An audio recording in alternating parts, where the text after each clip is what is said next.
ყოველდღიურად პრინციპში აი ყველა გადაცემას ამით ვიწყებთ, რომ უფრო და უფრო ზეწოლას ახდენს დასავლეთი ჩვენს ხელისუფლებაზე და მიუხედავად ამისა ჩვენ ვხედავთ, რომ ხელისუფლება მტკიცედ დგას.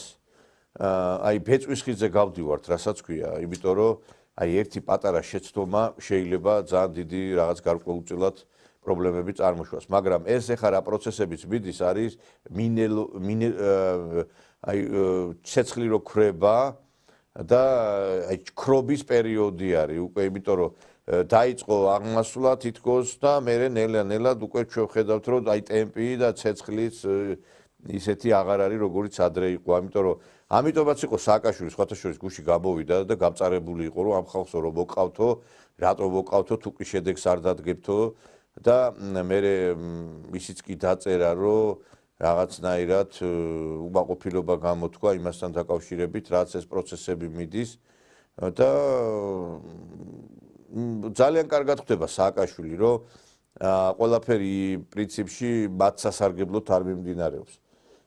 გუში ჩვენ შევეხეთ იმ ბიზნესმენების განცხადებებს, რომლებიც ხელისუფლების წინააღმდეგ წავიდნენ, განსაკუთრებით ეს ეხება მარგველაშვილს, რომელიც არის თბილღვინოს დირექტორი, კაცი, რომელიც რუსეთში ღვინოს ყიდის საკმაოდ ძვირად და ხელისუფლებას უპირისპირდება, იმიტომ რომ ესე იგი თურმე ჩვენ ხელისუფლება რუსეთისკენ მიდის.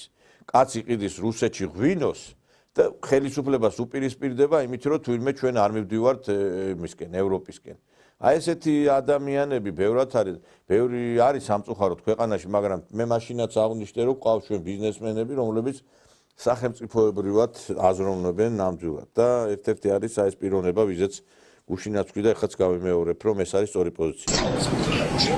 თქვენ გინდათ რომ ხვალ დადგეს ის დღე, რომ აგაწიოკონ. აი გინდათ თქვენ კარგად იждებით, მაგრამ დანარჩენებს ეკონომიკურ კრიზისში თქვენ საცხოვრობით, რომელ ქვეყანაში ცხოვრობთ აქამდე? 12 წლის წინ სად იყავით? გახსოვთ რამ საერთოდ? დაისვენა ქვეყანა.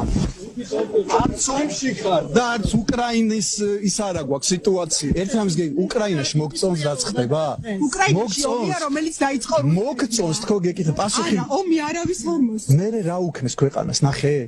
იგივე გინდა რომ აქ იყოს? იგივე გინდა? აწიოკება გინდა ამ ქვეყნით არ გამო ეკონომიკას არ უჩვენს. აი ეხლა ეს არის ნოშრევა ნამორაძე, რომელმაც სწორად უთხრა ამ ადამიანებს რა. ეხლა ბიზნესი ნამდვილად განიცდის ხელშეუხებლობას აი ეს პერიოდი, რაც არის ქართული ოცნება. არავის არ ავიწროებენ, არავის არ არიცხებენ ფულს სამართალდამცავი ორგანოების განვითარების ფონდში და რაღაც უაზრო პროექტებში. გახსოვთ სააკაშვილი ყველას აწერდა ფულს, რომ მე რაღაცა თავისი პროექტები განეხორციელებინა და მე თვითონ ლენტა გაეხსჭრა. ვინმე არის გინახიათ აი ამბობენ რომ ბიზნესიო, აი ეს მარგველაშვილს მინა მივმართ. ეს მარგველაშვილი იცით რატო ამოვირჩი? აი ესეთი ნაძირლებს ვერ ვიტან რა. თვითონ რომ ორი ერთ ადგილს რო ათამაშებენ, თან რუსეთში რო რაღაცას აკეთებენ და თან რუსეთს უპირისპირდებიან, რომ ვითომ რუსეთსკენ მიდის ქვეყანა. აი ამბობენ რომ ბიზნესიო, BMG არის ესეთი გადაცემა და გამოდი არის ბიზნესი განიცდის წნეხა. ბიჭო, შენ ხო აი ეს პროექტი ვერ გავიგე რო ახორციელებთ, არ აქვს ხვედია თქვენ. ბიზნესი როცა ახორციელებდა წნეხს, მაშინ თქვენ ხო ამ ქვეყანაზე დაბადებული იყავით, სოსკით ხო არ დარბოდით არა? ხო იყავით ამ ქვეყანაზე, მაშინ ხმას რატო არ იღებდით? ჯერ ერთიც ბიზნესი წნეხს რო განიცდიდა იქიდან ჩადა რომ ყველა ღამის ნოტარიუსთან მიდიოდა და აფორმებდა წილს. თქვენ გინახიათ რომელიმე ბიზნესმენს აი ამ ხელისუფლების პირობებში გადაეფორმებინოს თავისი ბიზნესი სახელმწიფოს სახელზე. გინახიათ? ხო არ გინახია? და ათობით და ასობით ბიზნესი გადააფორმეს მაშინ იმ სააკაშვილის პერიოდში ბიზნესმენებმა სახელმწიფოს სახელზე. და როგორი წნეხი იყო ჩვენ ეხლაც რამდენი ბიზნესმენი განიცდის იმას რომ ვერ იბრუნებს თავის კომპანიას. ერთ-ერთი არის მაგალითად ელიტ ელექტრონიქსი, ეს მფლობელი ანზორ ქოქოლაძე, კაცმა რომელმაც შექმნა ეს კომპანია და დღეს ხედავთ რომ აგზელებს კვლავ ბრძოლას მამუკა ხაზარაძის წინააღმდეგ. იგივე მაგნატის მფლობელი, რომელმაც ვერ მიაღწია სიმართლეს. იგივე მაგალითად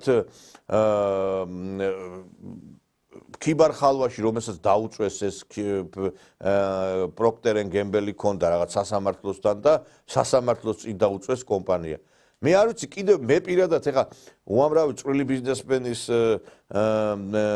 საჩივარი მაქვს შეტანილი პროკურატურაში საქმეები მაქვს შეტანილი რომლებიც დღესაც ითხოვენ სამართლიანობის აღდგენას და დღეს გამოდის აი ეს ბიზნესმენები და ლაპარაკობენ კაცი თან აი ეს მარგველაშვილი ვინც ღვინოში ჩაგიფსითო აი იმ კაცის გვერდით აპირებს დგომას და ის ხალხი რომლებიც ბიზნესს ატერორებდნენ და აწიოკებდნენ აი იმ ხალხის გვერდით დგომას აპირებს სასწაული არის პირდაპირ რა სასწაული არის პირდაპირ და არ ვიცი აი მე იცით რა არის თქვენ რო გიკვირთ ხალხო სამსახურს ვერ შოულობთო სამსახურს როგორ შოვით 1000-მდე ბიზნეს კომპანია უჭერს მხარს აი ამ ნაცმოძრაობის აქტივისტებს რუსთაველზე რაც ხდება 1000-მდე კომპანია და პლუს კიდე სახელმწიფო სტრუქტურაში რამდენი ნაცია დასაქმებული და თქვენი ადგილი აღარ არის ამ ქვეყანაში და სივებს რო აგზავნით ამ კომპანიებში ამიტომაც ეხლა ყველამ კარგად იცის ჯერ პირველ რიგში კითხულობენ პოლიტიკურ შეხედულებებს როდესაც იგებენ რომ თქვენ არ ახართ ნაციონალი იმ წუთასვე არ აგიყვანენ სამსახურში